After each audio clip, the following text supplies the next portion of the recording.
dando continuidade agora à nossa programação, damos início ao painel 3, controle de impurezas e produtos de degradação, guias Anvisa e ICH. Convidamos para conduzir esse painel a senhora Kesley Oliveira, do laboratório Cristália.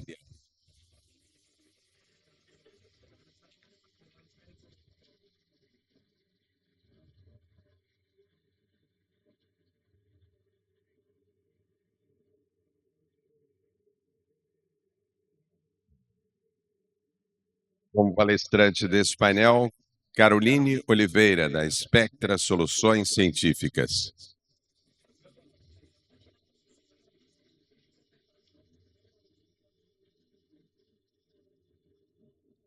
E para compor a mesa como debatedores, Nairton Flávio Moura Rocha, da Anvisa.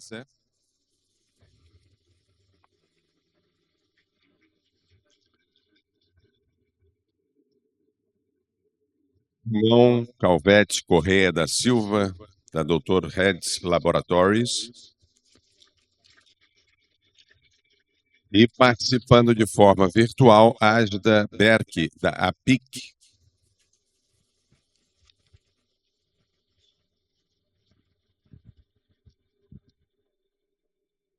Kesley Oliveira, a palavra é sua.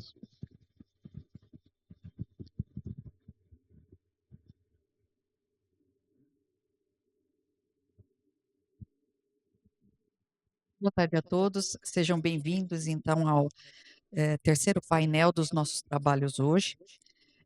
Nós contamos aqui com ilustres convidados, né? A Caroline Oliveira, da Spectra, ela é química, mestre em química analítica, com mais de 15 anos de experiência em desenvolvimento analítico na indústria farmacêutica. Atuou no laboratório Axê e Blau, liderando métodos, validações e dossiês regulatórios. Atualmente é gerente de projetos na Spectra, com forte atuação em RDC 964 de 2025 e segurança química. Também agora temos como debatedora, mas que também vai fazer uma apresentação breve de 10 minutos, a Aida Berck. Ela é doutora em Química Orgânica, com mais de 20 anos de experiência em P&D e assuntos regulatórios. Ela atua há uma década na Sandoz, com foco em IFAs, e nos últimos anos é referência global em impurezas mutagênicas e nitrosaminas. Ela preside a força-tarefa de nitrosaminas da APIC. Também temos conosco como debatedor Nairton Rocha, e ele é farmacêutico, mestre e doutor em farmacologia, é servidor da Anvisa, atuando na avaliação de qualidade de IFAs e medicamentos. Ele integra a COIFA, GGMed e participou da elaboração do guia de nitrosaminas da Anvisa e do grupo internacional técnico de trabalho, não, grupo técnico de trabalho em nitrosamina, com ampla experiência em avaliação regulatória. Simão Silva, ele é profissional sênior em assuntos regulatórios, atua como Head de Regulatory Affairs Latam, na Dr. Heads, e ele é farmacêutico com MBA pela FGV.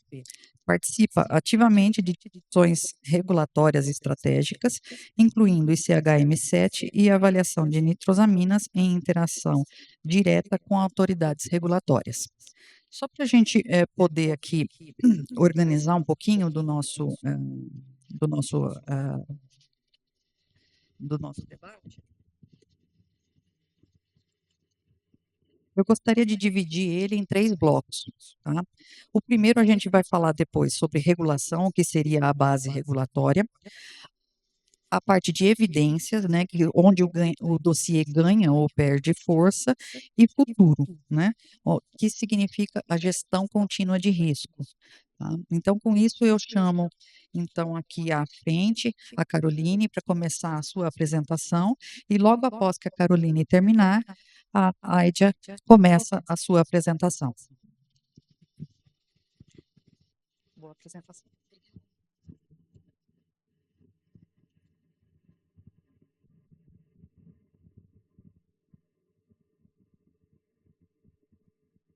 Bom, boa tarde a todos e a todas. Muito obrigada, Bifina, pelo convite e pela oportunidade de poder contribuir um pouquinho com esse tema que norteia a minha vida profissional. Conversar um pouquinho, né, com vocês e com os meus colegas aqui sobre o controle de impurezas e produtos de degradação, aplicação prática dos guias Anvisa e ICH. Bom, acho que a primeira pergunta, que é uma pergunta mais provocativa, é por que que a gente ainda discute impurezas e produtos de degradação na altura do campeonato, né, gente? Já não era para a gente já saber tudo, já que os IFAs se repetem, as moléculas se repetem, as formas farmacêuticas não são tão inovadoras na sua grande maioria, somos um mercado de genérico no sentido amplo da coisa. Mas por quê? Porque seguimos tendo impacto direto em segurança do paciente. Ainda temos um alto volume de exigências regulatórias e inconsistências em dossiês.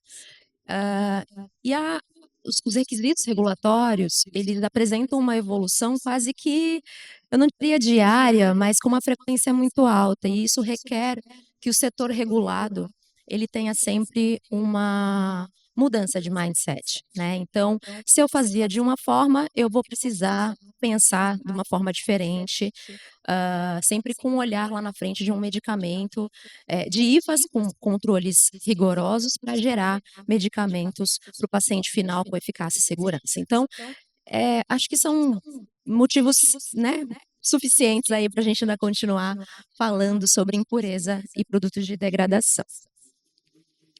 Bom, um pouquinho do contexto, né, para ficar todo mundo na mesma página, mas imagino que seja uma informação já muito conhecida de todos, né? É o ICH e a presença do Brasil e principalmente do mercado Latam nesse cenário internacional. Então, para todo mundo aí estar na mesma página, quando que a Anvisa entrou no ICH?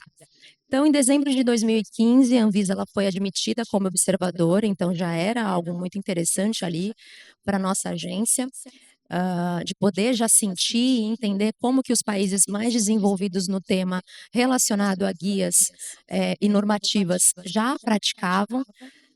E em novembro de 2016, após cumprir uma série de critérios rigorosos, né, e técnicos, a Anvisa passa a ser membro, né, regulador do ICH.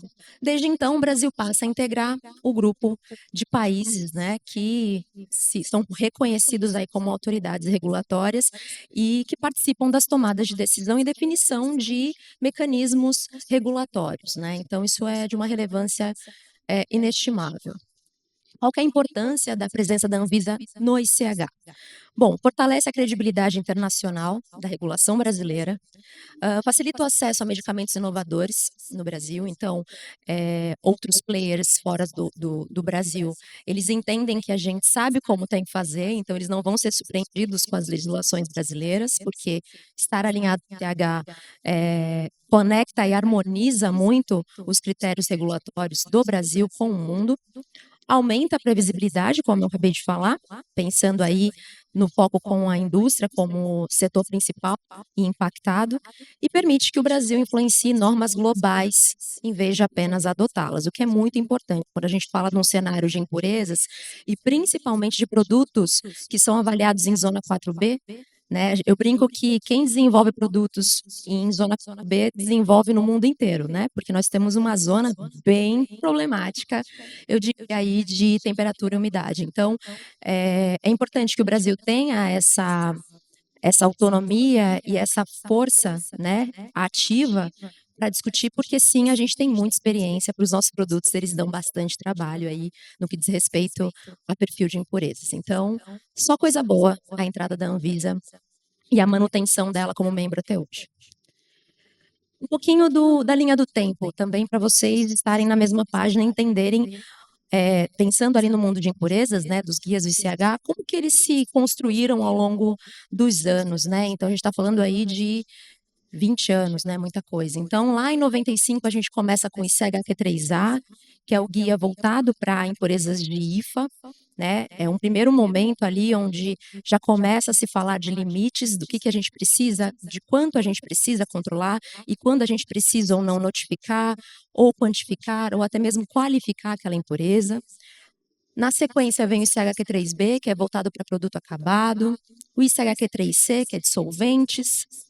Depois tem a revisão dos guias ICHQ3A e Q3B, né, com mais informação ali em 2016. ICHQ3D de presas alimentares, pensando aí num cenário inorgânico. E o ICHM7, com o escopo de impurezas mutagênicas, que era algo que realmente era importante, muito por conta ali da discussão toda pautada em nitrosaminas e tudo mais. As revisões também aconteceram em 2022 do ICHQ3D e ICHQ3C. Mais uma revisão do ICHM7 em 23 e agora, mais recentemente, a gente teve o ICHQ3D, o tão esperado para extraíveis e lixiviáveis. Esse guia acho que está em draft ainda, eu não sei se ele já implementou, mas a 964 aí também não é exatamente o guia do ICH, mas eu julgo aí que é uma tradução bem bacana do ICHQ3A, Q3B, Q3 e ICHM7. Se vocês lerem, por exemplo, essa RDC que é voltada para produtos de degradação de produto acabado, inclusive ela faz citações, né? Onde que é o trecho do ICHQ3A, onde é o trecho do ICHQ3B. Então, é bem fundamentada em cima desses guias do ICH. Tanto ela quanto o seu guia 79. Então, esse é um cenário bem completo, né, gente? É de A a E, né? Então, a gente consegue realmente saber, com base nesses guias do ICH, como determinar o que são as impurezas, que tipo de impureza que eu tenho que avaliar, o que é importante, o que não é importante quando eu falo de IFA, quando eu falo de produto acabado. Então, começando aqui por impurezas de síntese, que eu imagino que isso seja, né, chovendo molhado aqui para a grande maioria de vocês que tem muita experiência com IFA, né? Então, eu estou falando de material de partida, impurezas que podem ser provenientes de material de partida, dos seus intermediários, dos subprodutos de uma rota sintética, e tudo ali, todos os limites voltados para esse tipo de impureza é norteado pelo ICHQ3A. Lembrando que também podem existir produtos de degradação no IFA, tá, gente? Que a gente vai falar no próximo slide. Um outro tipo de produto de impureza são os produtos de degradação, que é diferente de impureza de síntese, correto? Isso para todo mundo está muito claro. Quando que a gente pode pensar se é do IFA ou do produto? Tanto faz, até porque aquilo sempre vai estar sendo desenvolvido quando aquele produto ou aquele IFA for submetido a condições de estabilidade, ou de armazenamento, ou até mesmo a condições de estresse forçado, quando você quer realmente conhecer o perfil de impurezas completo daquele IFA ou daquele produto. Então, basicamente, são impurezas que aumentam durante a estabilidade. Por isso que impureza de síntese é impureza de síntese e produto de degradação não é impureza de síntese. São coisas diferentes, tá? E, mais uma vez, norteadas pelo ICHQ3A e Q3B. Um pouquinho de conceito para a gente falar um pouquinho dos outros guias, né? Então, o ICHQ3C, que fala de solventes residuais, basicamente, qual que é o escopo do ICHQ3C? Solventes utilizados durante a síntese ou purificação de IFA e dos recipientes e também usados durante a produção do medicamento. Então, mas eu só coloquei um pouquinho de metanol e aí eu consigo fazer ali todo o meu processo produtivo e nem tem metanol. Ué, se está lá no seu processo, você vai ter que provar que realmente você fez com que todo aquele metanol adicionado não seja algo que você precise controlar. E aí você vai se basear por todos os limites permitidos que o ICHQ3C traz ali, por exemplo, para o metanol, ou então você vai ter que controlar metanol em rotina. Basicamente é o que o guia traz. Quando eu falo de ICHQ3D, que são as impurezas elementares, que são nada mais do que impurezas metálicas que podem estar presentes em medicamentos de diversas fontes, por exemplo, catalisadores de síntese, lixiviáveis e contaminantes dos recipientes. é, é um novo mundo, né? Muitas empresas elas buscam por análise de risco e não fazer quantificação e controle de impurezas elementares, muito porque é possível fazer todo um estudo completo, tanto do IFA quanto do próprio produto acabado, para chegar numa conclusão de que os níveis são traços abaixo dos limites também trazidos pelo ICHQ3D. Então, tudo isso para dizer que os guias trazem tabelas lá dos principais elementos, dos principais solventes, onde o setor regulado consegue se basear e tomar a decisão se precisa ou não levar isso para um controle de qualidade. Depois vem o ICHQ3E, que traz ali tanto extraíveis quanto lixiviáveis. Extraíveis são compostos orgânicos e inorgânicos presentes em um sistema de embalagem e ou dispositivo capazes de serem extraídos por solventes em condições de laboratório. E lixiviáveis são compostos orgânicos e inorgânicos que se encontram em medicamentos em condições normais de uso ou em estudos de estabilidade a partir de materiais de embalagem ou dispositivos.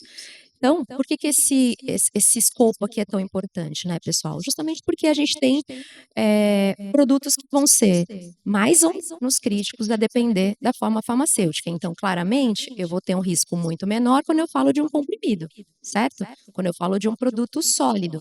Mas quando eu falo de um produto líquido e esse produto ainda é injetável, o grande problema é para essa avaliação. Então, eu tenho que ter um olhar muito mais criterioso pensando em extraíveis e lixiviáveis. E aí é onde entra todos os nossos fornecedores de recipiente, de embalagem, o próprio processo produtivo é importante, porque eu preciso saber se a mangueira ou se o filtro que meu produto foi e entrou em contato não vai lixiviar.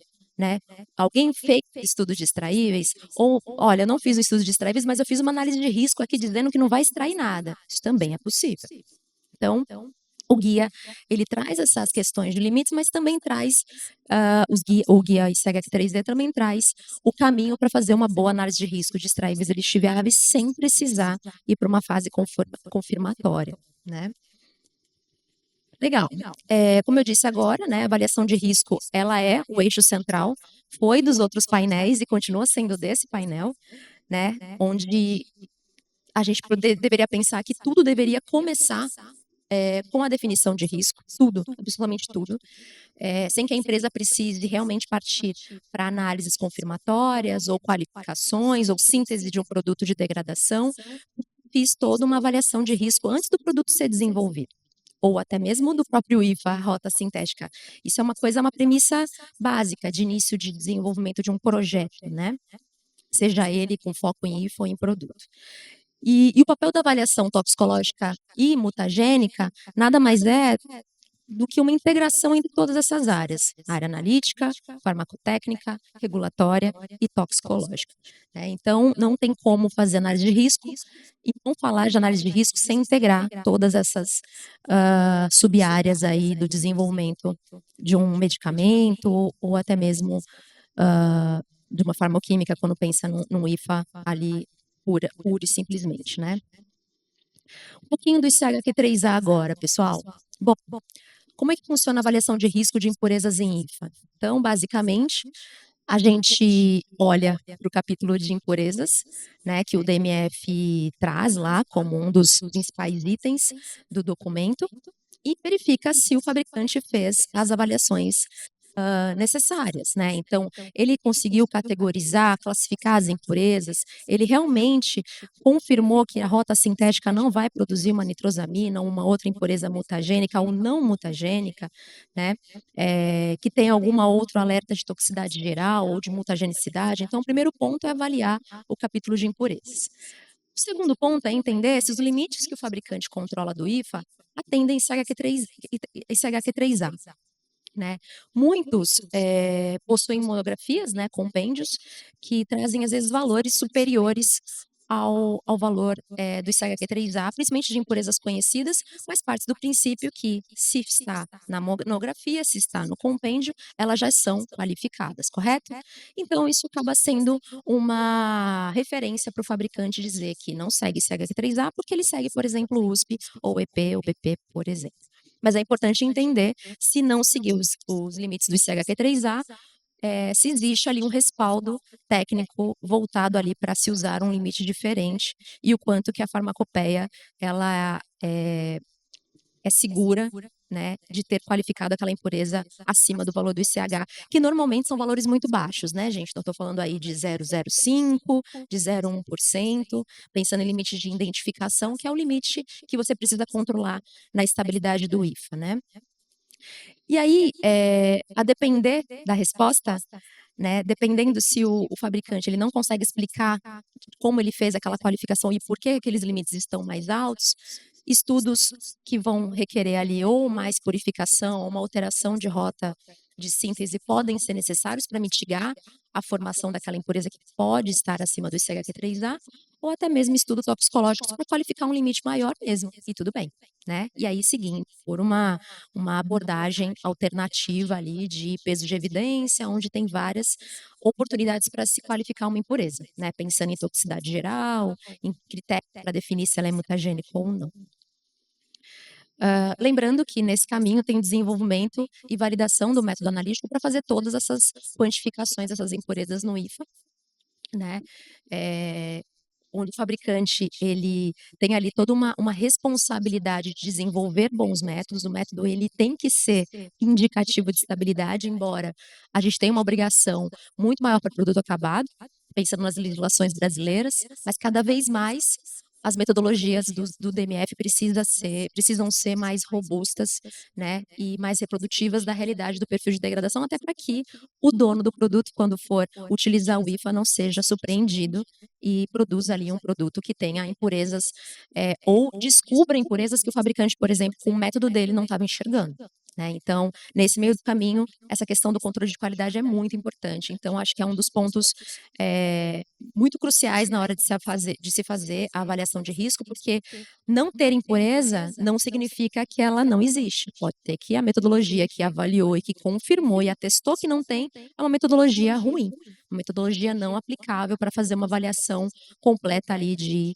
impurezas, seja de síntese ou seja de degradação. Esses são os limites do ICHQ3A, né? Sempre baseado na dose máxima diária do medicamento, né? Então, você sempre vai se basear pelo valor do IFA presente no medicamento. O site do COIFA, me corrija, Nairton, se eu estiver falando besteira. Tem uma calculadora lá, então não dá mais para não tem mais dúvida de como definir os limites para controle do IFA, porque é só você, a não ser que você não saiba definir o DMD, aí isso é um problema. Aí chama os colegas, a equipe médica e define essa DMD certinha, que muito provavelmente você não vai ter problemas com os limites que devem ser respeitados pro IFA, né? Então, eu tô falando de limite de notificação, que é aquilo que eu preciso integrar nos meus cromatogramas e dizer quanto tem, né?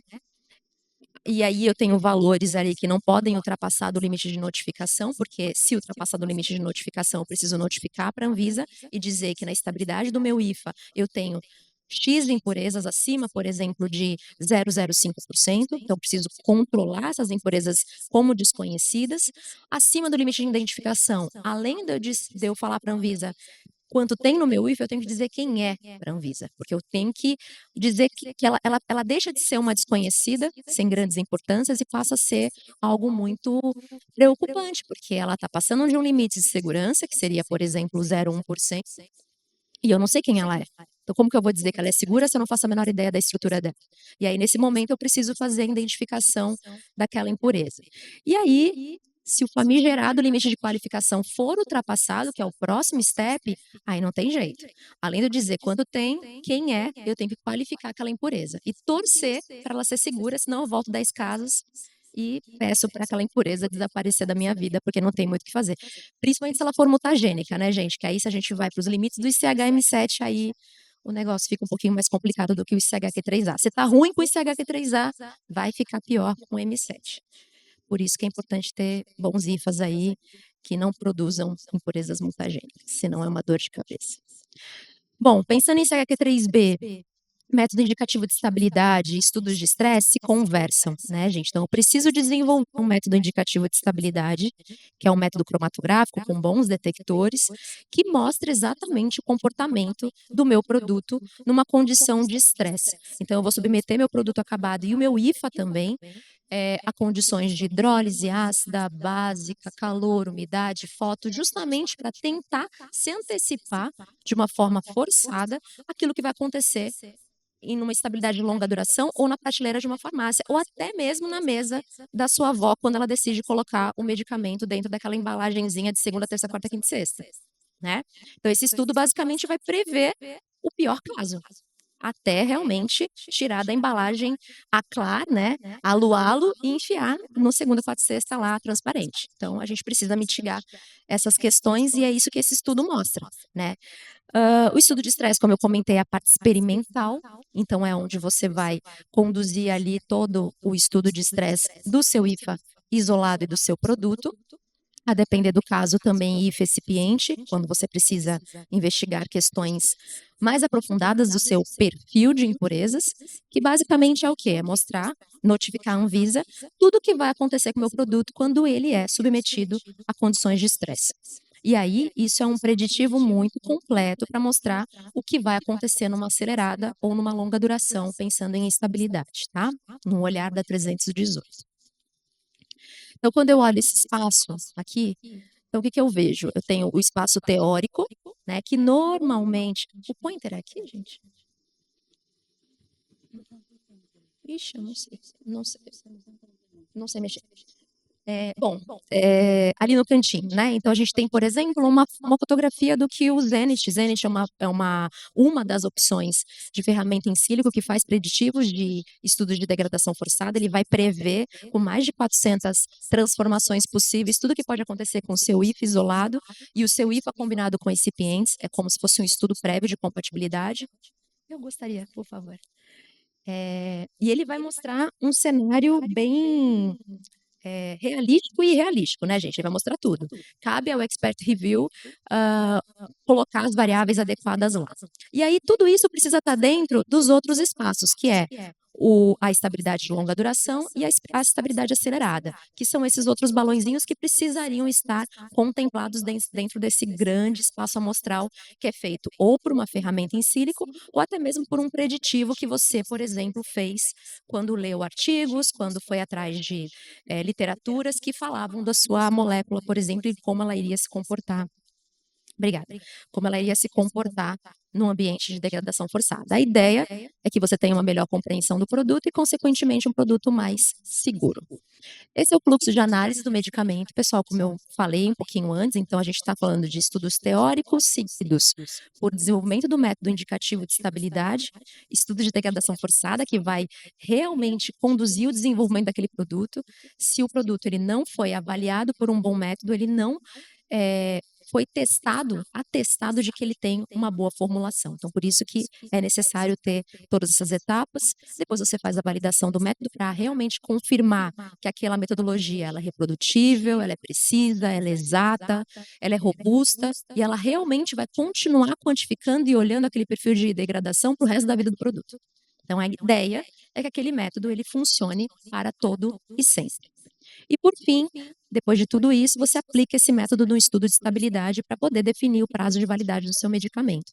A depender das suas impurezas, se elas estiverem ali dentro dos limites, você vai ter 24 meses, 36 e assim sucessivamente. Os estudos teóricos, como eu comentei, é possível ser feito a partir de referência bibliográfica, então avaliando o DMF, as farmacopeias, artigos científicos, mas também ferramentas em sílico, por exemplo, com o Zenit, e faz uma predição de degradação e uma compatibilidade ativo-recipiente. Quando eu falo de limites ICHQ3B, pessoal, eu não vou redundar aqui com a explicação da tabela, mas vocês podem perceber que são limites superiores ao do ICHQ3A por motivos óbvios, né? Eu preciso abarcar aquela impureza que já vai vir do IFA, né? Então, por isso que esses limites são um pouquinho mais altos, né? Mas a ideia é a mesma.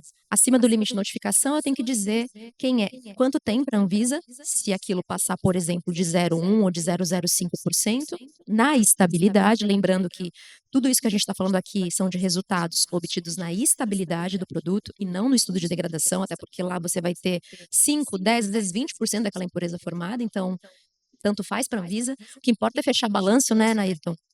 O que importa é fechar balanço de massas. Quando você vai formar, o ideal é que seja realístico. Depois eu vou passar essa bola para você aí. você contar a sua opinião também. Mas a ideia aqui é a mesma do IFE.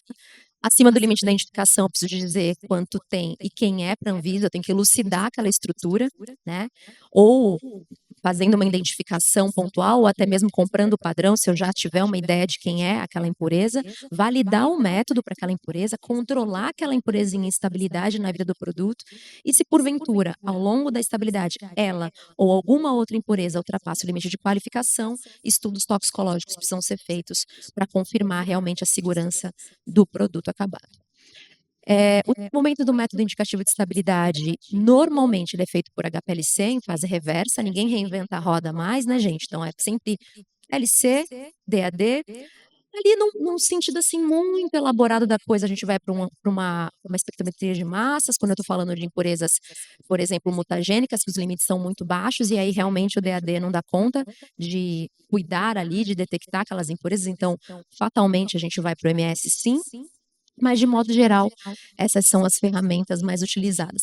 E é importante que sejam essas, de modo geral, porque a gente está falando de avaliação de seletividade, então eu tenho que falar de pureza de pico, que é um dos principais requisitos hoje no método indicativo de estabilidade. E só esses 2 detectores permitem a avaliação de pureza.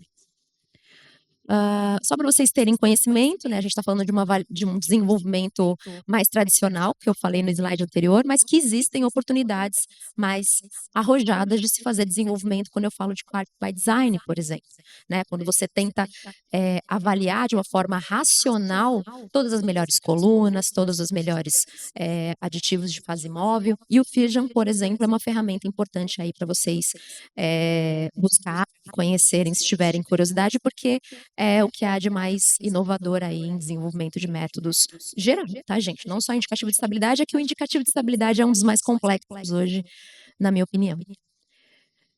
O estudo de degradação forçada, que é a parte experimental, como eu comentei com vocês, nada mais de experimentos básicos, onde a 964 norteia muito esses estudos, tá, gente? Então, todos os detalhes de como você precisa conduzir esses experimentos está tanto na 964 quanto no Guia 79, então convido vocês a buscarem, caso tenham curiosidade de saber como que esses produtos determinaram, por exemplo, que ele é fotossensível lá na bula, por que que ele tem uma embalagem específica, por que que eu preciso colocar uma sílica dentro do meu frasco de vidro, por exemplo.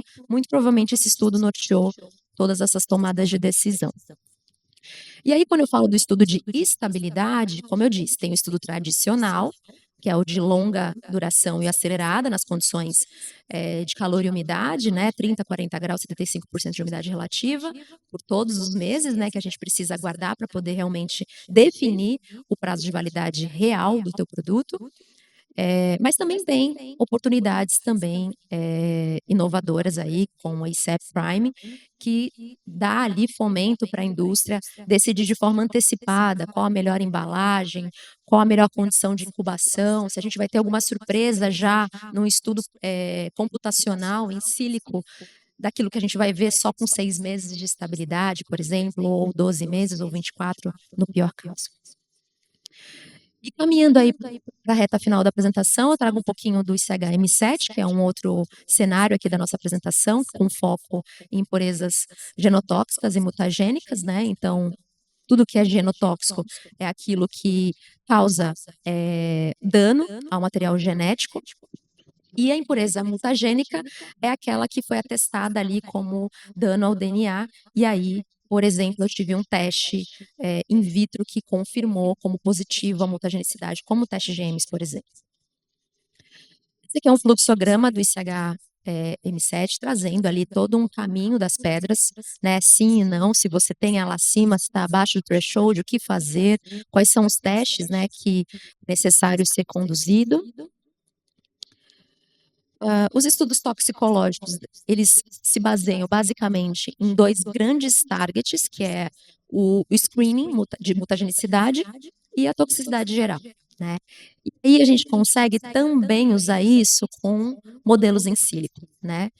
Então, a gente tem ali o sistema especialista, eu trago um exemplo como o do Eric, da LASA, que é uma ferramenta muito difundida pelas principais indústrias para se fazer essa avaliação de toxicidade geral e avaliação de mutagenicidade com o SARA, mas sempre com Expert Review, que é o toxicologista contratado ali para fazer avaliação de segurança, tá, gente? Então, não adianta só ter a ferramenta ela é um bracinho de todo um relatório de qualificação que tem um peso de evidências ali, baseado em toda uma discussão, né? Mas que eu acho que depois aqui no painel a gente vai conversar um pouquinho mais.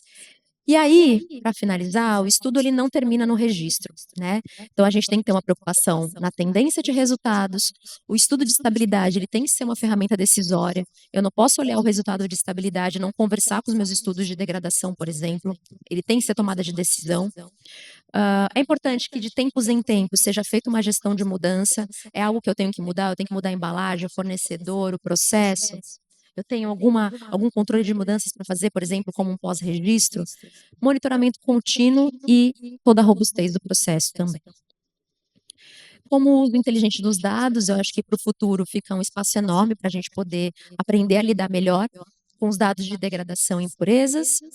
Esse uso inteligente de dados históricos, né, soluções baseadas em inteligência artificial, em sílico também, é o ponto maior de discussão, é algo que a agência também está se preparando aí para receber discussões nesse nível e fazer também avaliações com esse nível, e claramente o julgamento científico, né, pessoal, que de nada adianta, por melhor que seja a alternativa que você escolha, a análise crítica ela precisa estar por trás de tudo. E para pensarmos, eu trago esses 3 pontos aí, né? Os guias evoluíram e a prática precisa evoluir junto. A avaliação de risco é sempre o centro de discussão e a consistência científica fortalece o discurso regulatório. Falando só um pouquinho da Spectra, para vocês conhecerem, a Spectra é a empresa que eu sou consultora, uma empresa com escopo de serviços voltados para todo o mundo de impurezas, então vocês conseguem observar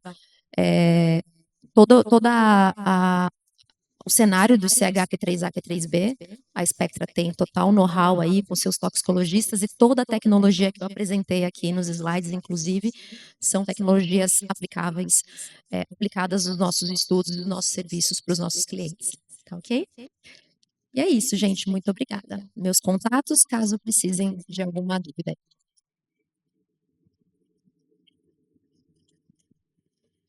Agora, na sequência, a gente vai ter uma apresentação da AIDIA.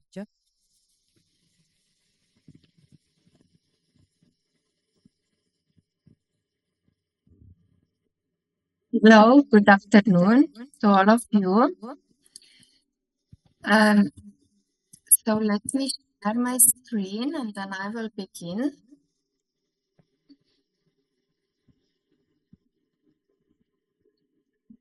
Okay. So just let me put in presenter mode. If I can see that you can see it. Yes, I'm Aida Podgoršek-Berke from Sandoz, from Ljubljana in Slovenia, and today I will present APIC. As you heard, I'm involved in mutagenic impurities and nitrosamines risk assessment already for quite a lot of years. And maybe just to present quickly APIC. APIC is the forum of producers of APIs and also API intermediates in Europe. And APIC focused on worldwide quality, good manufacturing practice, and regulatory matters that are related to APIs. And today I will present my views, my personal views, and also experiences of APIC today. So just a short regulatory background. From there, I will share the APIC perspective, highlight key challenges, and then conclusions. But as we already heard today about mutagenic impurities and also nitrosamines, so none of these impurities are new. They exist also in our environment, everyday products, food, cosmetics, and of course, today we are talking about pharmaceuticals. And to address these, health authorities and other international bodies have established guidelines for their assessment and control. As we heard already today, very nicely what was summarized in the lecture before, that to ensure quality and safety of APIs and drug products, that impurities must be minimized and adequately controlled. This is applicable for process impurities and also degradation impurities. And all these impurities, mutagenic and including nitrosamines, can be formed during storage as well. This is very important, especially when we have, for example, APIs with vulnerable amine structure, and there is a source, for example, of nitrite in excipient. So we have ICH-M7 guideline with mutagenic impurities, and we need to do a risk assessment, so chemical assessment, toxicological assessment, and then determine the limits and acceptable limits, and then based on this, set appropriate control strategy per one of the options per ICH-M7 guideline. On the other hand, we have nitrosamines, and although nitrosamines belong to ICH-M7 cohort of concern impurities due to their high carcinogenic potency, their regulation has evolved separately from the ICH-M7 guideline. EMA, or European Health Authority, was the first one, but also other authorities followed, including also ANVISA. And here we have a stepwise approach, risk assessment, then second step is confirmatory testing, and then risk mitigation. So on this slide, I just briefly summarize overview of the current requirements for European Health Authority, US FDA, and Health Canada. And general trend that is observed is that health authorities are updating the list of nitrosamines with their corresponding acceptable limits on a really regular basis, and the lists are really expanding monthly. And nowadays there are really a lot of nitrosamines that are already reported, more than 400 for different scopes. And the main challenge here is that the limits for those of them are still not aligned amongst the health authorities. Although we observed within recent updates harmonization, however, there are still differences, and very important is that can be observed that since early beginning of appearance of this nitrosamine issue, many topics were addressed and updated on scientific data. And with ICH-M7 addendum, we are somehow placing our full confidence that once harmonized global guidance on nitrosamines will be delivered. And so this is very important, but we are still not there. We can expect the guidance finalized only by beginning of 2030. Okay, then I will continue with APIC perspective with regards to this. So APIC mission is to promote the use of compliant APIs in medicinal products, so to ensure patient safety. And we have dedicated 2 task forces. One is ICH-M7 task force, and another is nitrosamine task force, with the purposes to monitor regulatory requirements, sharing experiences and knowledge, and also to be engaged in discussions with other industry associations and health authorities. And we also participate in different events and conferences. And our core mission is to harmonize and standardize the approach to risk assessment, and also in order to facilitate sharing outcomes of this risk assessment, either with health authorities or with our customers. And for both M7, mutagenic impurities risk assessment, and also nitrosamine risk assessment, we have developed how to do guidance document and also template reports. And also for nitrosamine, so with regards to these topics, we have 2 position papers that in a way and with the purpose that we express our commitment to support and collaborate with marketing authorization holders regarding acceptable limit determination for nitrosamines in APIs that are, of course, suitable for substance products. So all these reports and risk assessments or guidance documents are publicly available on our web page.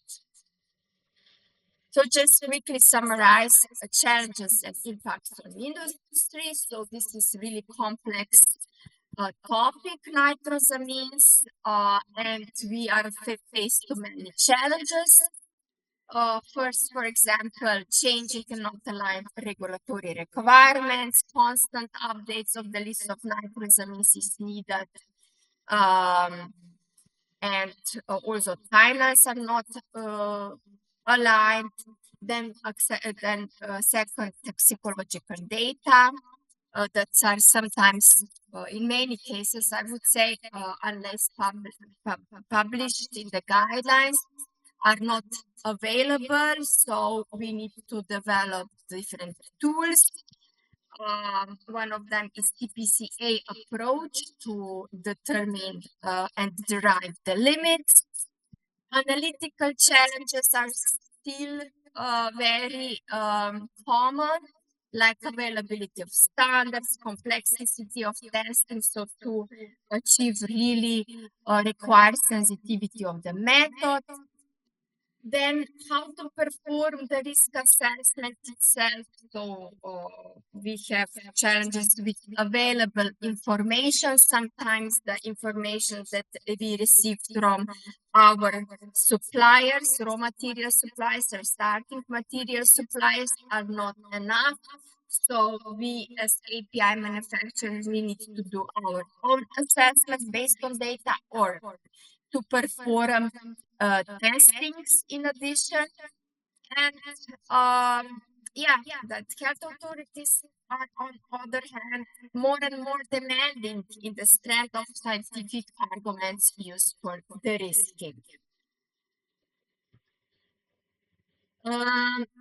So this would be quickly it. Maybe just to conclude, what is the way forward of the APIC? That marketing authorization holder is responsible for safety, quality, and efficacy of medicinal drug products that are delivered to patients. And APIC mission is to facilitate sharing sufficient documentation by API manufacturer to marketing authorization holder, specifically concerning mutagenic impurities and nitrosamines impurities and their risk assessment. And that APIC supports collaboration between API manufacturers and marketing authorization holders. APIC is really engaged in discussions also with industry associations and health authorities, therefore having access to the latest scientific and regulatory developments. And rationalization of requirements based on scientific findings and globalization is ongoing. So here, as I mentioned, ICHM 7 addendum is expected to provide harmonized global guidance. And here also in the expert working group, APIC has own representative. So to work and to be included and heavily involved in ICHM 7 addendum preparations. So this would be quickly it from my end. Gostaria de, Thank you for listening to me and yeah, thank you. gostaria de agradecer a Caroline, a apresentação da Caroline. Podem bater palma. Agradecer a apresentação da Caroline, né, que nos trouxe aqui a visão dos guias, enfim, também a Aida, que trouxe para a gente a missão da PIC, essa missão de trazer consistência, né, nos documentos, fazer essa tradução que nós precisamos para manter aí uma documentação robusta e que realmente satisfaça os anseios das agências regulatórias. Muito obrigada, viu? Vamos então começar com as nossas conversações aqui. Nesse primeiro bloco, né, como eu havia falado, a gente vai falar um pouquinho sobre base regulatória. Né? A minha primeira pergunta eu queria trazer para o Nairton. Né? Muitos dos desafios que foram observados na RDC 53, elas motivaram a evolução para a RDC 964. Quais avanços você destacaria como mais relevantes, especialmente do ponto de vista de previsibilidade regulatória e alinhamento com as diretrizes do ICH? Boa tarde a todos. Essa pergunta é até um pouco desafiadora para mim, porque eu estou voltando para a área de produto acabado há pouco tempo. Passei bastante tempo trabalhando na área de insumo farmacêutico ativo, mas respondendo de forma bem objetiva, o que houve foi um avanço tanto em harmonização como em clareza do que se busca. Eu acho que o núcleo da norma ele é comum a tudo que a gente discutiu hoje, que é a avaliação de risco, dados científicos, mas eu acho que a principal inovação da nova norma, que ela se aplica a produto acabado, só para deixar bem claro, é previsibilidade, um pouco mais de especificidade, porque a norma acompanha um guia também. Então, eu acho que é isso. E alinhamento, né? Um ponto crucial em relação à relação agência reguladora, setor regulado, é a previsão. Saber o que precisa gerar para entregar à agência reguladora, que precisa ter clareza no que ela quer receber. E eu acho que essa norma ela vem nessa linha, ela traz alinhamento internacional, traz alinhamento daquilo que é necessário, e a evolução é clareza. Eu acho que seria mais ou menos isso que eu teria para falar. Uma pergunta para a Aida. Do ponto de vista do ICH e da internacional, quais são os princípios-chave que ajudam a garantir que a avaliação de impurezas ela seja consistente e previsível, independentemente da regulamentação local? So the impurities control that are consistent. So you mean in general or related to the ICHM 7 impurities? In general. I did not in general. Yeah. Normally, API industry, so within the APIC, we follow ICH guidelines. So this is our main document. Even though there are some regional specifics, but mainly ICH guidelines should be followed. So in ICH guidelines is really, as we already heard, very very good presented that we should do first the risk assessment, and based on the risk assessment, so determine the limits based on the maximum daily dose, establish appropriate control strategy, depending whether the impurity is a normal impurity, so it belongs and should be considered under ICHQ3 guideline A or B, and or the impurity is mutagenic. So this we need to follow ICH M7 guideline. Sobre um pouquinho sobre a base regulatória, né? Agora a nova RDC 964. E o que a gente iria para esse segundo bloco é como a gente traduz os guias, as RDCs, enfim, para uma evidência técnica robusta no documento, né? Eu acho que a gente discutiu um pouco disso no primeiro painel, né? A grande questão nossa é como garantir as evidências para que realmente elas sejam consideradas robustas, né? Eu acho que é aí que é o core do que a gente está buscando, né? E aí eu faria uma pergunta para o Simão. Na prática do dossiê, quais são as maiores dificuldades que você poderia compartilhar para construir um perfil de impurezas robusto, integrando conhecimento da rota, dados experimentais e racional científico? O que você consideraria para a gente? Teste. Desculpa a gente sair muito alto. É legal que assim os assuntos se conversam, né? O painel anterior e esse painel agora tem muito da evolução de como a gente criou o que a gente queria para o Brasil. E sim, sem exagero, tá? O meu melhor DMF, eu sou da Dr. Redis, eu trabalho para uma empresa multinacional que tem DMFs para o mundo inteiro. Então, o nosso maior mercado, como a maioria dos fabricantes de API, é o mercado americano e o mercado europeu. E a minha empresa tem um grande foco também no mercado latino-americano.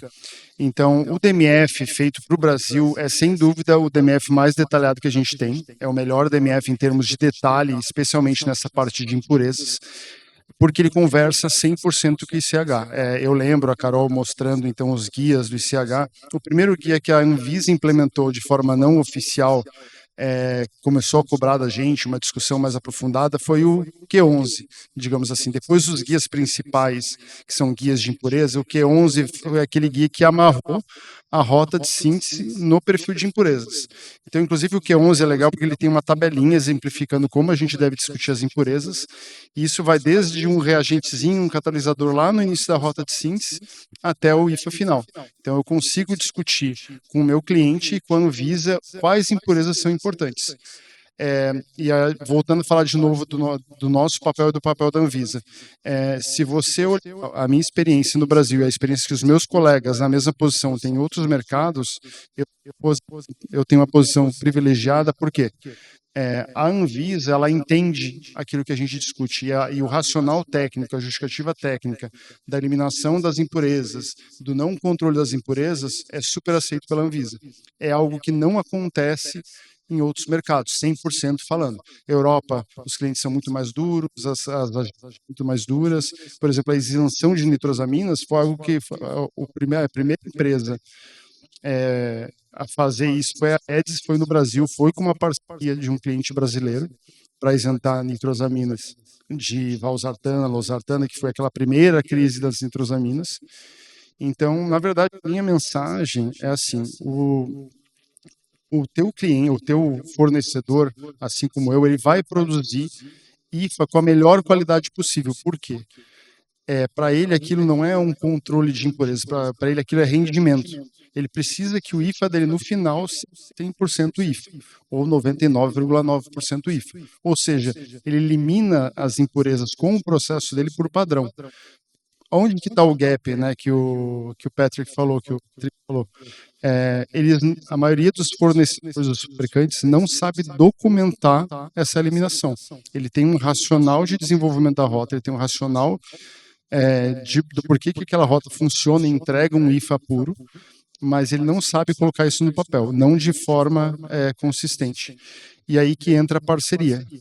Antes de eu estar na Redis, inclusive eu estou na Redis por conta disso, eu sempre colaborava com os meus fornecedores. O que a Anvisa quer ver?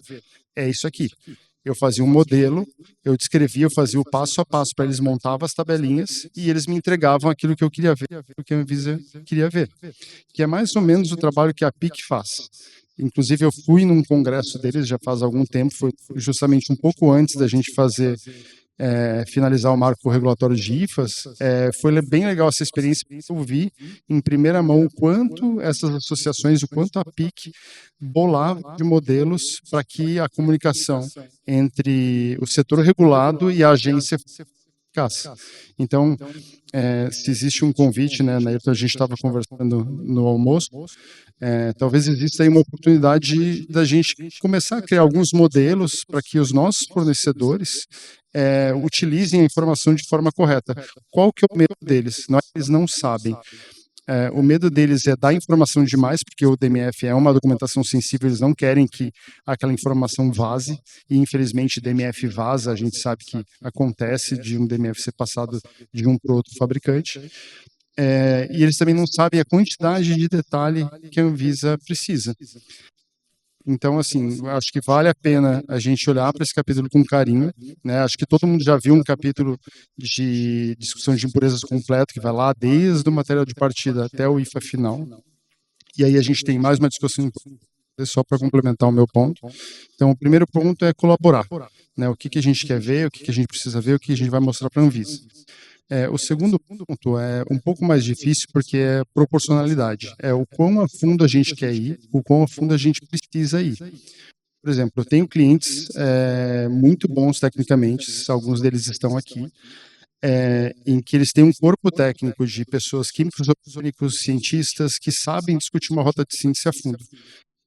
E isso é muito bom, porque muitas das vezes o que eles me trazem de discussão fortalece o meu DMF. Eu uso essa informação. Assim, algumas vezes, por exemplo, por conta de exigência, que a variabilidade pessoa a pessoa, ela existe. A maioria das exigências que eu recebo são exigências proporcionais. São itens que fazem sentido, são coisas que eu posso explicar com o meu DMF ou com o meu corpo técnico. De vez em quando, acontece de vir um item muito fora do padrão, e aí eu preciso realmente conversar com a vida, conversar com o meu cliente e ver como eu vou atender aquele item. Tá? Mas, geralmente, o que acontece? É aí que mora o perigo e é aí que está a chave do nosso sucesso. Quando vier esse tipo de item, a gente não normalizar esse item, a gente começar a trazer ele para uma realidade, que é uma realidade da produção do DMF, que o DMF, na verdade, ele não é 100% do processo produtivo, ele é a parte do processo produtivo que interessa ao agente para ele entender a qualidade e a segurança daquele item.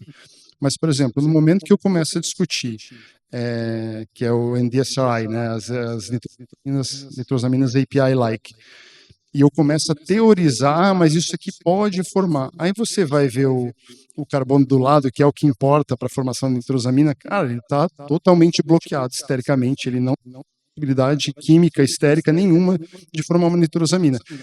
Mas existe uma chance, 1 para 1 mil.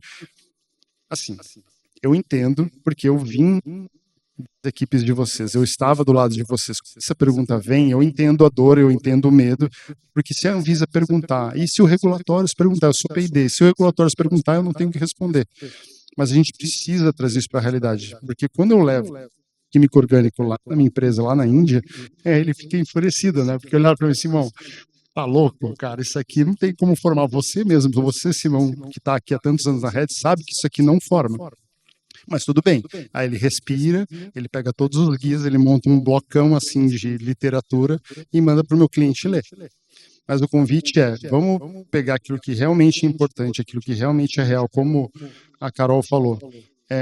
Dentro de todo um mundo medonho de todas as impurezas que podem acontecer lá, um pequeno número dessas impurezas realmente chega no IFA final. Inclusive fazer um convite, eu já tenho feito isso, mas com muita dificuldade, que é racionalizar o controle de impurezas e racionalizar a minha escolha do material de partida. Por quê? Muito do que eu faço no controle do meu IFA final acaba sendo um pouco do que eu ser cobrado. Tá? Eu controlo mais impurezas do que eu deveria, porque, e se me cobrarem, e se acontecer uma exigência, eu prefiro fazer do que explicar. Mas existe já um movimento no Brasil, empresas brasileiras que querem um CQ mais enxuto, porque faz sentido. Eu uso menos coluna, eu uso menos equipamento, tudo. Né? Para mim também, como fabricante, é melhor. Né? E o outro ponto de discussão é o material de partida. Tudo bem, eu preciso de etapas suficientes para, de novo, no Q11. Né? Puxando Q11, desculpa que está falhando. No Q11, eu tenho que escolher um material de partida que me garanta que tudo que está no meu IFA final eu conheço. Eu consigo provar que o que eu gerei de impureza antes do material de partida e depois do material de partida, eu conheço e eu controlo. Então, assim, na prática, em que ponto exatamente está o material de partida não tem muita relevância, né? É mais um ponto regulatório, vamos dizer assim, ó. Regulatoriamente, eu declaro que esse... Desculpa, falhou. Regulatoriamente, eu declaro que esse é o meu material de partida. Só que o Dr. Hedges, eu tenho que conhecer o fornecedor de material de partida ou de intermediário, enfim, tão profundamente quanto o meu processo. Então, tudo que vem de impureza desse cara tem que estar dentro do esperado. Eu tenho que qualificar esse fornecedor, porque se esse processo entrar no meu processo, entrar na minha planta e eu não tiver nada no meu processo para eliminar aquelas impurezas, eu perdi meu produto. Eu chego no final com um monte de impureza que eu não sei de onde que veio do meu fornecedor. Eu não construí um processo para controlar aquelas impurezas, nem eliminar, e aí o meu IFA final não é aceitável em lugar nenhum. Então, o ponto é, no momento que a gente... eu sei que essa questão sempre vem, isso também vem na Europa, também vem nos Estados Unidos. A definição do material de partida deveria ser também um racional, um meio termo, digamos assim. Por quê? Porque toda vez que eu falo que o meu material de partida é 2, 3 etapas atrás, eu preciso cobrar coisas do meu fornecedor que eu não cobraria antes. Entendeu? Ele é um bom fornecedor, ele me entrega um material aceitável, eu consigo fazer daquele material um IFA fantástico. Só que no momento que eu redefino o material de partida, eu estou desnecessariamente agregando custo ao meu material. E aí é parte da minha função como técnico, né, no mercado, discutir também o impacto financeiro das ações regulatórias. Então, tudo que eu peço, pedir essa impureza a mais, beleza, tem um custo a mais. Eu vou redefinir o material de partida, beleza, custa mais, entendeu? Porque eu vou cobrar mais coisas do meu fornecedor, que ele está habituado a fazer, e ele vai acabar me cobrando a mais. É uma oportunidade que ele tem. O Simão quer atingir o Brasil é mais rigoroso, o meu material não custa mais 1.500, custa 3.000. Isso aconteceu esse ano 2 vezes já. Então, assim, eu não fico bravo quando vocês pedem para eu redefinir material de partida. Eu entendo o lado de vocês, mas se a gente puder fazer um meio do caminho, é melhor. Se vocês puderem fazer um meio do caminho com o fornecedor de é melhor também. Tá bom? Então... Obrigada, Simão, pelas considerações. Dando ainda continuidade, eu queria fazer uma pergunta para a Aida. No contexto do ICH-Q3A, frequentemente surge a dúvida entre aplicar limites expressos em percentual ou em miligrama por dose diária. Na prática, o que sustenta melhor essa escolha do ponto de vista científico? Porque existem casos, né, que se você usar o percentual, você está sendo excessivamente permissivo, né? E se você usar em miligrama por dose diária, você também vai estar sendo permissivo. Por exemplo, IFAs de alta potência pode acontecer isso, né? Então, na prática, né, o objetivo aqui é trazer de uma forma mais prática para a nossa discussão aqui. O que sustenta melhor essa escolha do ponto de vista científico?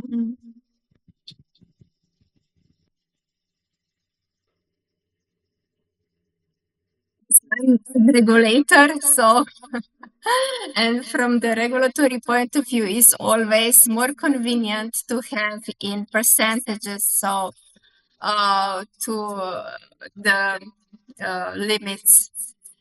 And also when we try to justify something, so we always go with the limits in percentage. But sometimes from scientific point of view, It might be better and more convenient for scientists to justify the limits based on the really milligrams per something, but this can be easily calculated. But for health authorities, we always go with percentage values. Ok, obrigada. Nairton, você poderia complementar para a gente? Obrigada. Como é que essa justificativa costuma ser avaliada dentro desse contexto regulatório, no nosso caso? Com relação à escolha da forma, Isso, porque né, tem alguns sim, casos que são. eu diria que na maioria dos casos não há problema em utilizar percentual. Eu acho que é mais comum haver possíveis problemas quando a empresa escolhe representar percentual em área ao invés de em relação à massa. Então, isso realmente pode dar problemas de forma mais comum, porque o percentual em área, ele nem sempre representa o percentual em massa daquilo que vai ser ingerido, que no final das contas é o que é referenciado no GUI CHQ3A. Então, o percentual em área, ele pode representar o dobro, ou até mesmo o triplo, ou até menos metade, dependendo de como é a absorção ali no detector. Então, é importante que você expresse percentual em relação à massa, né? Não sei se estou sendo claro, mas eu acho que isso é o mais importante. Agora, se tiver tempo, eu gostaria só de fazer umas considerações com relação ao que o Simão falou, Por favor. mas é bem rápido, Simão, enfim, e outras coisas que eu acho que são afetas à Anvisa. Bom, primeiro de tudo é que no Brasil, a nossa norma chama DMF de DIFA. Então, eu sempre falo isso porque eu acho que é uma forma de você colocar no contexto local. DMF é nos Estados Unidos e ISMF na Europa, no Brasil é DIFA, que é o dossiê do insumo farmacêutico ativo. Eu acho que isso traz identidade para aquilo que a gente faz. Com relação às colocações do Simão sobre escolha do material de partida, conversa com o parceiro, o que tenho a dizer é que isso realmente é uma coisa que a gente nota que ainda não está no estado da arte. Por que a gente... E isso envolve a Anvisa, porque a gente percebe que às vezes tem um meio campo. A gente está vendo uma petição, mas a gente sabe que está tendo uma briga ali entre a empresa do produto acabado e o fornecedor do IFA. Bom, material de partida não necessariamente tem que estar 3, 4, 5 etapas lá atrás, certo? Isso, como tudo, é uma análise de risco. A gente tem algumas diretrizes internas de como avaliar isso, que não vem ao caso discutir aqui, porque elas não estão públicas, mas o ideal é que você saiba que dali para trás você não precisa se preocupar. Se você consegue cientificamente, tecnicamente, dizer, olha só, todo o perfil de impureza do meu IFA, ele só ocorre desse ponto para frente. Se você consegue isso, aquilo ali é um candidato ao teu material de partida regulatória. Não quer dizer que ele vai ser, mas ele é um forte candidato. Mesmo que ele não tenha 3, 4 etapas sintéticas, que é o que o pessoal quer, porque o pessoal vai pensar, eu não vou mandar isso para a Anvisa, porque isso não vai ser aprovado. Olha, o que eu posso dizer é que não necessariamente. Eu acho que você tem que ser claro. A gente conversou bastante ali na salinha lá do Abifina Cast, podcast e tal.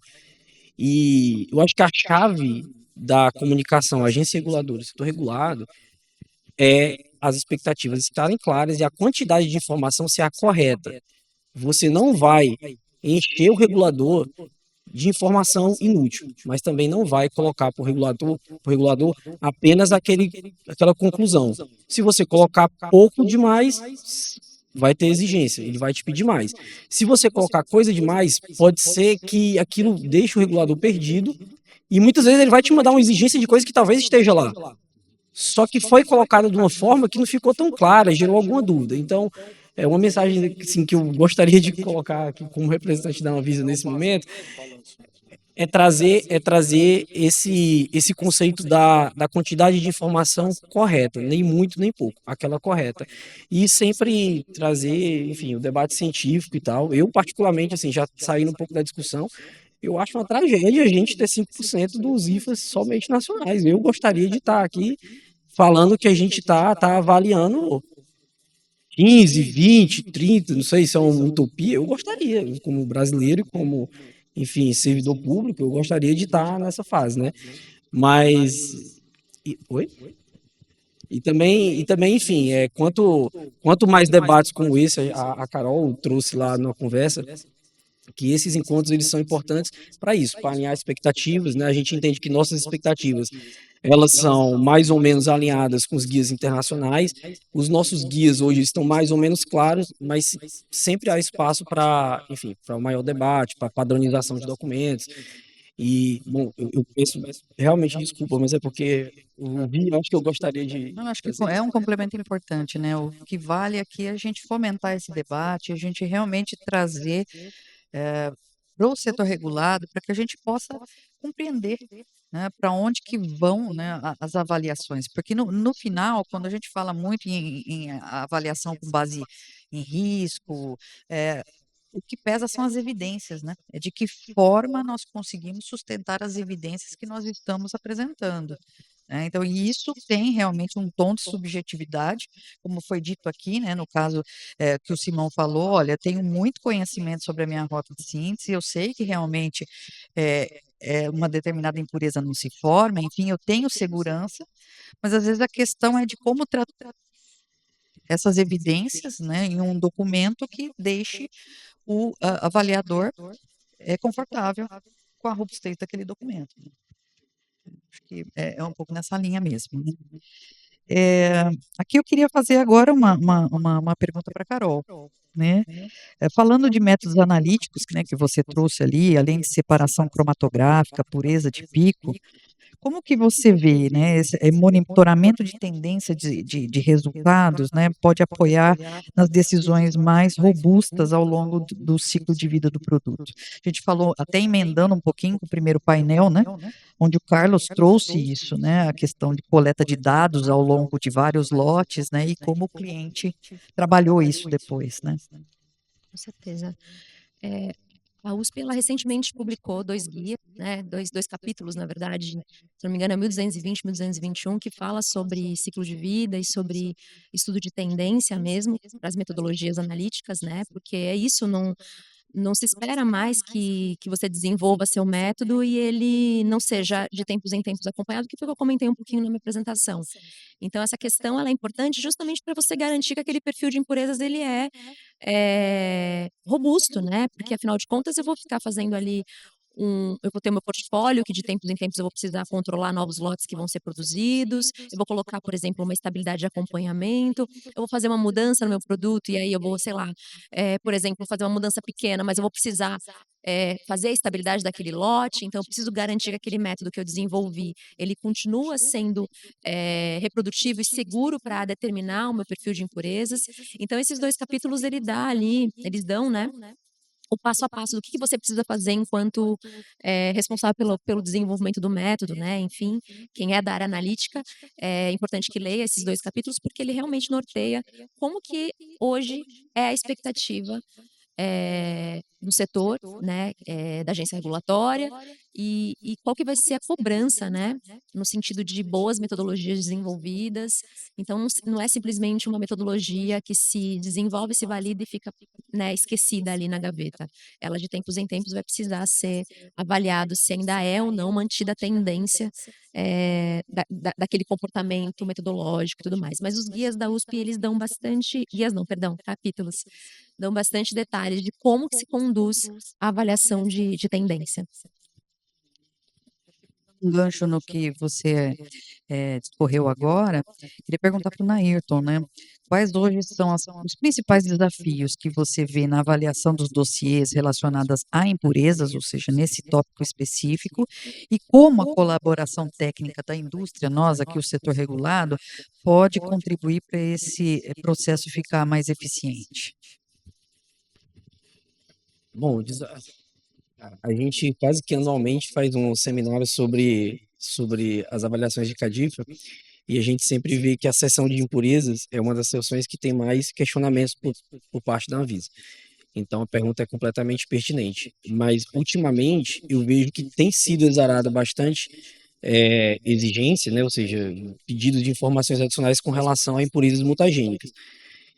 nitrosaminas também, mas se colocar tudo num grande grupo de impurezas mutagênicas, eu acho que é um tópico que tem sido desafiador, desde a avaliação do potencial mutagênico das impurezas até a implementação das estratégias de controle. Eu acho que hoje tem sido um ponto que precisa melhorar, precisa escrever de novo, a quantidade de informação correta. Tem que dizer o que você fez, né, o que foi avaliado, qual a conclusão que você chegou, por que você chegou àquela conclusão e a sua estratégia de controle.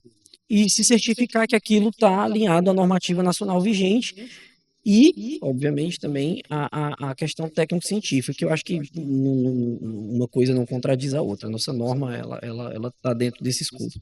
Então, a questão, digamos assim, de desafio momentâneo maior é essa seção de impurezas relacionadas a impurezas mutagênicas, isso incluindo nitrosaminas. E aí, às vezes, tem uma discussão com relação ao limite, e aí isso vai para um outro setor que é relacionado à definição desses limites, que algumas, não sei se o Simão já teve isso, teve que esperar um pouquinho ali para validar um limite de uma impureza mutagênica, né, para a qualificação. Eu acho que isso precisa ser, é um ponto de atenção, assim, eu diria, dentro da seção de impurezas. Obrigada. Pode uma contribuição. Eu acho que, indo em encontro do que o Nailton falou, essa questão de qualificação, que eu acho que não é exatamente o core aqui da discussão no detalhe, mas vai muito nessa questão que você falou. Quais são o que é mais cobrado em forma de exigência e tudo mais, né? O Nailton fala muito sobre contar a história, né? Contar a história do começo ao fim, de forma clara, para que o técnico consiga bater o olho e entender o que você fez para qualificar aquela impureza. E quando a gente fala hoje do cenário de nitrosaminas, que tem várias estratégias, né? Antes da gente pensar num estudo in vitro ou pior dos cenários, um estudo em vivo, que às vezes pode acontecer, da gente chegar nesse momento sim de fazer um estudo em vivo, embora seja algo que, graças a Deus, a gente não pensa mais como primeira tomada de decisão, né? Visto todas as alternativas de qualificação. O que vem sendo muito questionado e vem sendo muito discutido nos últimos grupos de trabalho do Sindusfarma, por exemplo, de nitrosaminas, vários webinars. A própria Anvisa fez na sexta passada um bate-papo sobre a atualidade de nitrosaminas, que é a estratégia de read across, principalmente para nitrosaminas complexas, né? Que não são aquelas basiquinhas que a gente sabe o que fazer, né? São aquelas impurezas que são intrínsecas ao IFA, né? E muitas vezes não tem dado toxicológico para elas, né? Elas são inéditas, a gente não sabe nem por que ela surgiu ali, mas ela está lá, né? Muito porque tem uma infinidade. A gente está falando aqui muito de IFA, mas o cenário ele é muito complexo, né, gente? Quando a gente fala em nitrosamina no produto final, por exemplo, que aí eu posso ter a água que eu uso na produção do IFA com nitrosamina, eu posso ter um excipiente que eu olho para o excipiente e falo, mas esse excipiente não tem amina secundária, então nunca vai formar uma nitrosamina, mas ele é contaminado. Ele tem nitrito, né? E aí tem nitrito, é um agente nitrosante, acabou, pode formar uma nitrosamina. E isso vem sendo muito questionado pela Anvisa por conta da interpretação de como definir um bom read across, que é o que exatamente, para quem não sabe? Quando eu não tenho um dado toxicológico existente na literatura, nas bases de dados, eu posso usar uma molécula semelhante. Mas o que é semelhante? Né? É só uma parte da molécula? Eu posso fazer duplicidade? Isso ainda está em muita discussão, ainda está numa discussão muito grande. E sim, é um dos pontos mais questionados em exigência, porque ainda não está claro como é a escolha de um bom análogo. Se a gente fala mais de similaridade ou de dissimilaridade, o que é importante destacar, mas de qualquer forma, entra no que o Nailton falou. Não importa a metodologia que você vai usar para qualificar, é o read across, porque no final das contas pode ser a última saída para qualificar a impureza e não precisar controlar ela, não precisar controlar a nitrosamina. É contato da metodologia da escolha do análogo, por que você chegou naquele análogo, por que só existe ele, não outro. Tem várias bases de dados que definem também a melhor escolha. Então, isso posso trazer aqui com experiência própria de que é um dos principais questionamentos hoje da agência, que é a definição de um bom análogo, porque é isso, você está colocando todas as suas fichas e qualificando um limite, às vezes, superior ao seu PCA, numa estrutura que às vezes não tem absolutamente nada a ver com a sua nitrosamina. Né? E aí é muito complicado, não é porque a gente está querendo ser muito conservador, é porque se não tem base de dados, se não tem informação, minimamente você tem que buscar por uma por um análogo adequado, que não é só similaridade, tem questão farmacocinética, de solubilidade, tem uma série de coisas envolvidas, todo um racional que precisa ser muito bem explicado, porque se não tiver claro, a Anvisa com certeza vai retornar, porque é um tema muito sério. Né? Eu acho que isso é importante, não é reclamar por reclamar, pedir esclarecimento por pedir. É muito sério. Eu estou falando de um produto que pode ter uma impureza mutagênica que vai gerar problemas futuros, né, na pessoa que está consumindo e na geração dela. Então, imagina, né? Então, só para fazer um bracinho aí do que o Nairton falou e sobre as questões de exigência, que eu acho que é importante. A galera E eu acho que você trouxe uma questão muito importante, né? Quando a gente fala de read across e a gente vai, né, estabelecer quem é esse análogo, né? A literatura já traz também você usar propriedades moleculares, inclusive, né? Você está usando propriedades físico-químicas, mas também outras propriedades moleculares que mostrem essa identidade do ponto de vista de escolha aí desse análogo, né?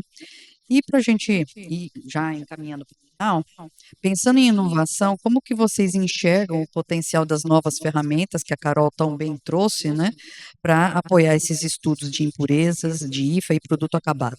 Com base sempre em julgamento científico, né? Não aquela visão pura e simples, computacional, sem ter uma interpretação. O que a gente está falando aqui a simulação computacional junto com uma análise científica. O que é que vocês enxergam como potencial aí futuro?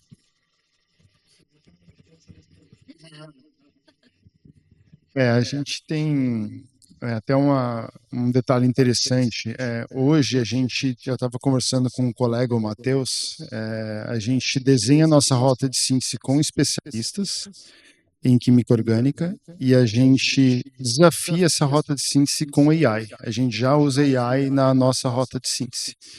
E dentro dessa ideia de usar ferramentas, porque o AI, na verdade, é um apelido, né? Nada mais é que um computador fazendo uma quantidade de cálculos absurda. Ele não é inteligente, ele simplesmente está usando aquilo que a gente deu para ele e usando da forma mais rápida possível. Então, em última análise, você é o chefe daquele cara, você vai dizer se ele está certo ou não. Então, hoje, por exemplo, a minha empresa já usa AI para rota de síntese. A gente vem utilizando AI para documentos, para outras análises, né? A gente já usa computação para toxicologia já há algum tempo. Eu usei bastante isso lá no Axê. A gente usa bastante na Redis. Mas além de tudo isso, que eu acho que é fantástico, a gente tem que usar, a gente tem que aperfeiçoar, inclusive, porque se a gente não fornecer dados para o AI ou para a ferramenta matemática, a ferramenta computacional, ela não aperfeiçoa, ela não melhora, né? Se você não vai, eu lembro o Anax, né, o Carol, ele fazia isso o tempo todo, ele estava sempre mudando o modelo de cálculo, ele estava sempre aperfeiçoando o modelo de moléculas, quais moléculas ia considerar para cada caso, e a gente pode fazer isso. E ainda tem um outro convite, como, por exemplo, a minha empresa, eu tenho a sorte de trabalhar numa empresa que é o oposto da empresa do nosso amigo da Prati, né, o Patrick. Eu também trabalho com API, a minha ferramenta mais utilizada é API, mas eu também tenho acabado. E em alguns casos específicos, eu consigo evitar a sua nitrosamina que ninguém sabe controlar, simplesmente mudando uma coisa pequena na minha rota de síntese. Eu já fiz isso para os meus produtos em mais de uma vez, e eu posso fazer isso para o produto de vocês se for necessário, tá? Porque às vezes nem sempre o problema vai ser resolvido na ponta do API, ele pode ser resolvido lá no material de partida, eu não deixando de usar aquele reagente específico, que era o que formava a minha nitrosamina. Então, acho que, de novo, né, a gente colabora, a gente pode usar todas as ferramentas disponíveis, contanto que a gente esteja aberto, né, para todas essas soluções. Eu acho que eu vou pedir para o Nairton, né, fazer a consideração dele, se ele gostaria de fazer essa consideração, rapidinho, para a gente poder fazer o fechamento já, né? Eu concordo, a gente não tem como fugir do uso de inteligência artificial ou qualquer auxílio computacional. Isso, enfim, é negar o futuro, a gente tem que fazer isso sim, a gente tem que saber o que a gente está fazendo e usar aquilo ali para tomar decisões, tirar conclusões e, enfim, ir para os caminhos certos. Bom, a gente, como Anvisa, a gente recebe algumas informações sim, mas é sempre necessário ter o julgamento final, algum ser humano ali vai ter que dizer, recebi essa informação do software, julguei ela como como adequada dentro do guia X e é isso. E a gente não tem absolutamente nenhum problema com isso. Enquanto servidor público e agência, assim, a gente não tem, a gente tem algumas ferramentas, mas nada institucional para aí você mandando calar a boca, né?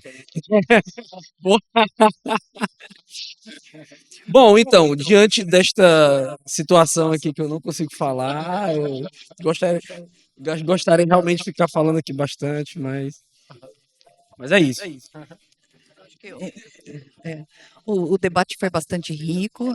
Pena que a gente não tem, né, o tempo que a gente gostaria para poder discutir tudo, né? Para a gente com em evidência robusta, né? Então, essa que é o prático que a gente está buscando aqui hoje, tá bom? Um abraço para vocês todos, obrigada. Obrigado aos participantes da mesa. Convido agora ao palco para as considerações finais, o presidente do Conselho Administrativo da Abfina, Marcelo Mansur.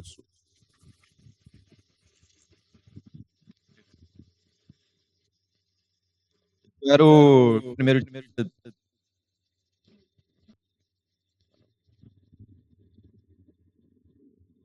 Alô. Bom, gente, espero que tenha um primeiro dia proveitoso. Eu acho que eu reforço aquela minha ideia que, às vezes, a discussão que ela vira macro, né? Então, a gente uma discussão sobre o marco regulatório vira uma discussão sobre o que é você perder um fabricante de IFA no susto, uma discussão aqui sobre impureza, vira uma discussão sobre de partida. Reforça, eu acho, como é importante a gente se juntar para conversar sobre esses assuntos e como isso gera ideias e ações, né? Quero agradecer o Marcos, Ju, Kesley por tocarem as mesas. Quero agradecer a presença da secretária Fernanda, do Carlos César, do Nairton. Vir aqui representando a agência de governo requer uma generosidade da parte de vocês, né? E uma assim, disposição para estar aqui falando, então a gente agradece bastante. E quero chamar vocês aí para amanhã. Amanhã eu acho que é a mesma ideia, a gente tem umas pautas bem interessantes também, que eu acho que elas vão construindo o que a gente quer levar para o governo, o que a gente quer levar para as agências e reforçar isso, que realmente todo mundo aqui tem essa indignação com essa questão dos 5%, por que a indústria está assim, e eu acho que a partir daqui a gente consegue consolidar isso em ações bem concretas que a gente consegue levar para frente. E sobre o evento também, assim, a gente vai pedir feedback, saber o que está legal, o que está funcionando bem do evento. Já recebi vários feedbacks hoje que a composição de cor aqui não está agradável, né? O vermelho e preto não foi o melhor, a gente vai tentar melhorar para amanhã, tirar o vermelho e botar um branco. Mas, fora isso, acho que a gente agradece e amanhã estamos aqui de novo.